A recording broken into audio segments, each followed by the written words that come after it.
You gotta love the irony. The funeral of Hezbollah leader took place today in Lebanon.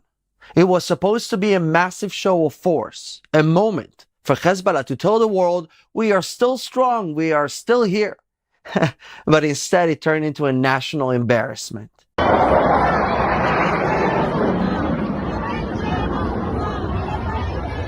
Why? Because the Israeli Air Force stole the show. Imagine this. The biggest terror leaders from Iran, Iraq, and Yemen all gather dressed in black, giving long speeches about resistance, about revenge. Who started what exactly? What are they talking about, revenge? But just as they were puffing their chests, Israeli fighter jets started circling over Beirut. Suddenly, all those fiery speeches, useless. All that Hezbollah propaganda, irrelevant. The only thing people in Lebanon could talk about today was about the strong sound of Israeli jets slicing through the skies of Beirut above the funeral of the Hezbollah leader. And by the way, the current Hezbollah leader, he didn't even bother to show up. He gave a I don't know if it was pre-recorded or a live speech, but again, he was too scared of Israel, so he didn't even bother to show up at the to the funeral. But the funny thing is that the most discussed moment of Nasrallah's funeral was not Nasrallah. It wasn't Hezbollah's strength or Iran's commitment. It was Israel reminding them who actually runs the show. It turns out, even in death, Nasrallah couldn't escape Israel's dominance. And if that isn't poetic justice, I don't know what is. Shalom from Israel. I am Hanan Naftali with the latest update from the Middle East.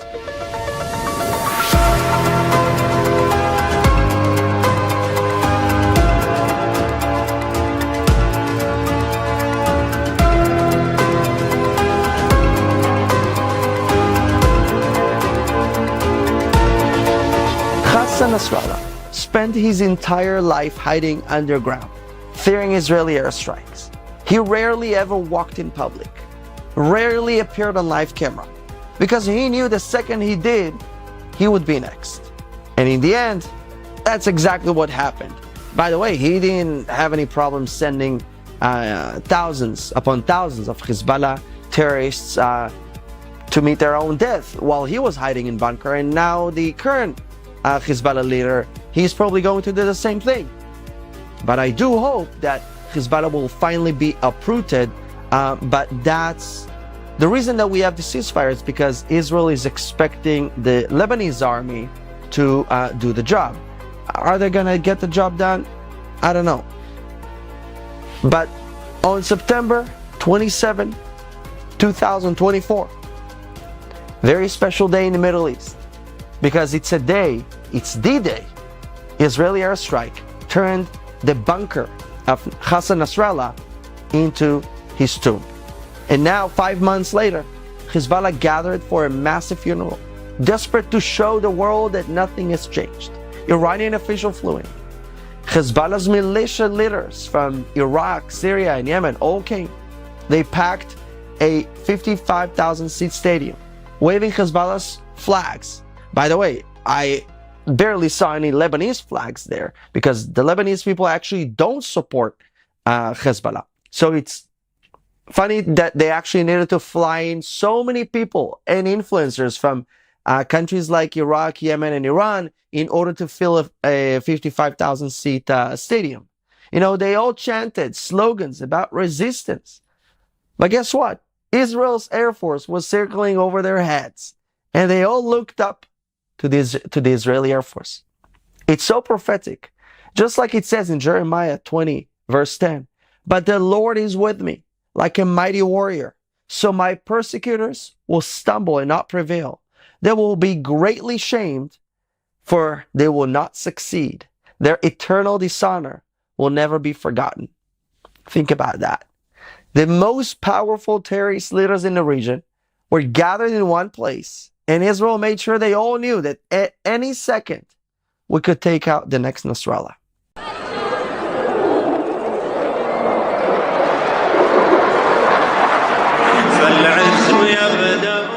We set the rules.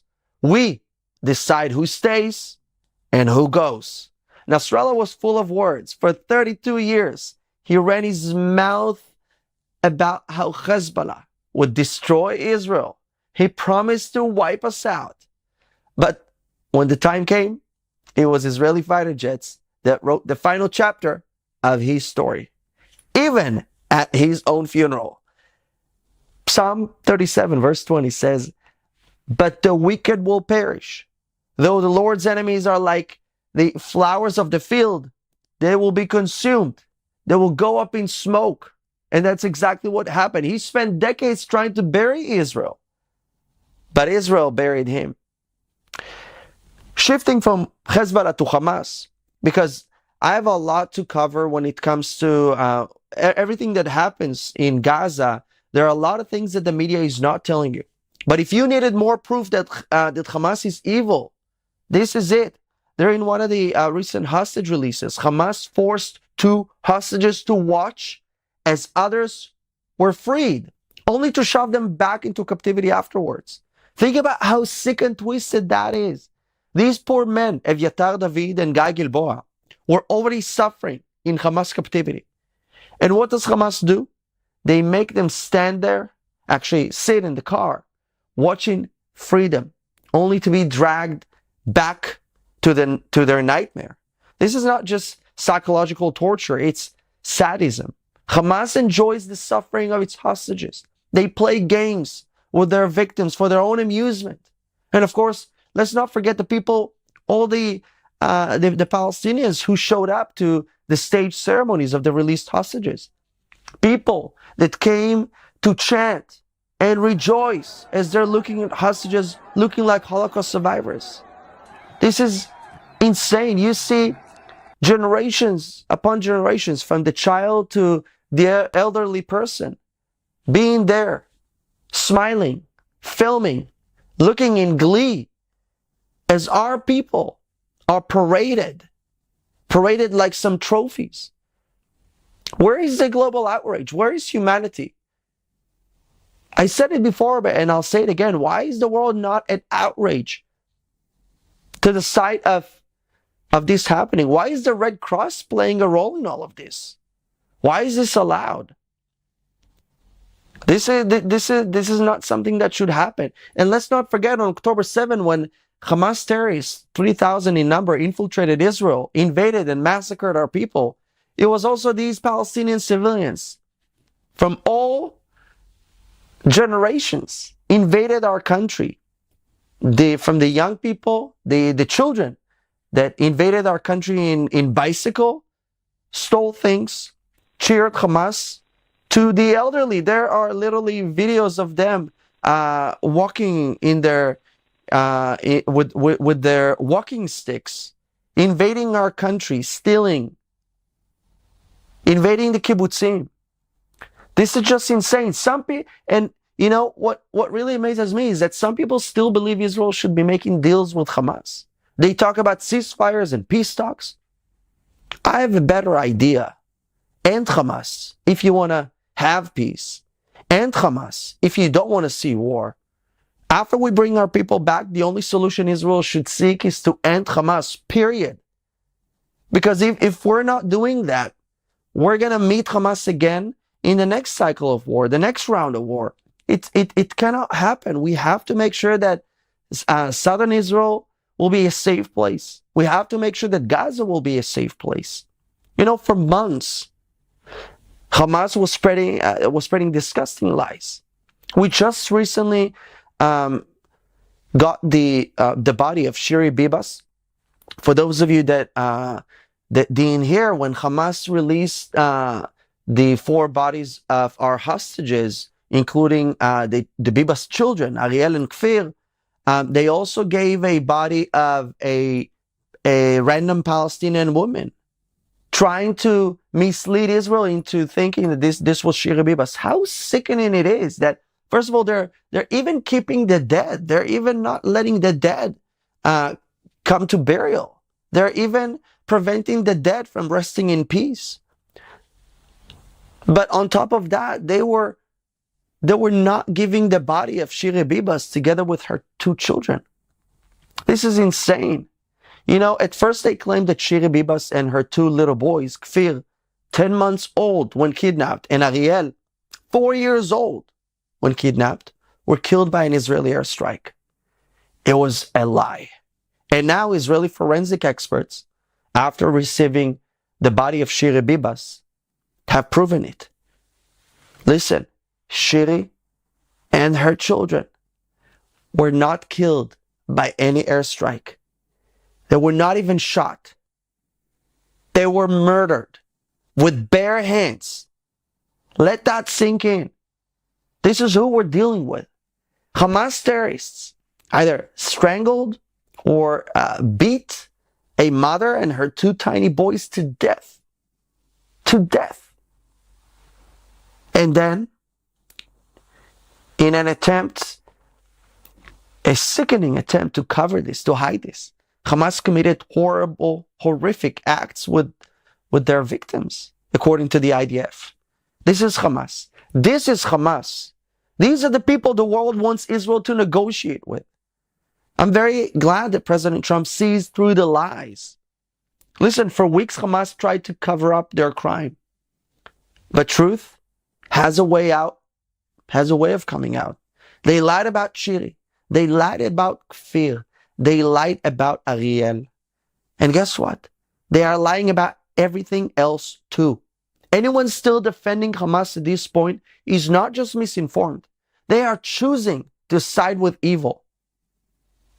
Let's talk about the recent hostage that was released, Avera Mengistu, an Ethiopian Israeli man with mental health issues. He accidentally crossed into Gaza in 2014.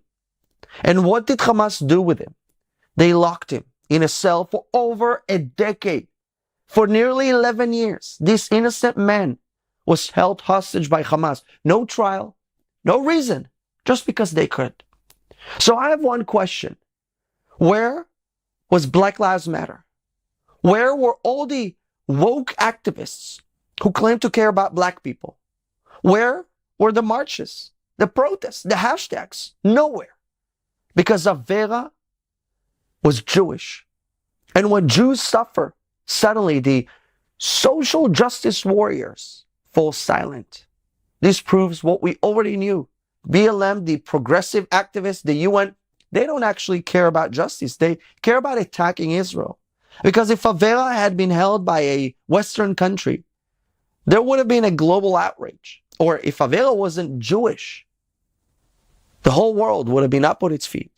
But because his captors were Hamas, because he was an Israeli Jew, the world shrugged.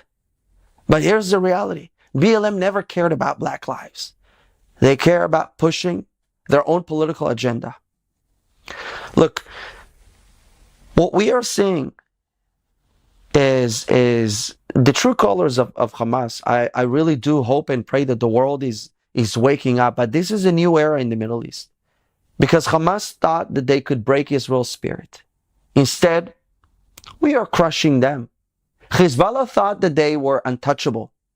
Now, they are leaderless. And Iran, the Islamic regime in Iran, they're watching all of this, terrified.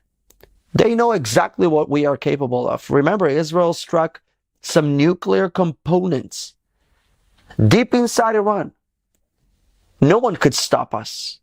No one can stop real justice. Because what happened to Nasrallah can happen to them too. And they know it. Let me be clear.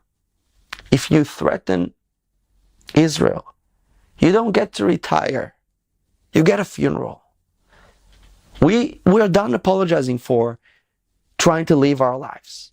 We're done apologizing for defending our own people. Israel is here and here to stay. And the day our enemies understand this is the day peace will be made possible. Subscribe for more truth, because while our enemies are busy with funerals, we are busy winning.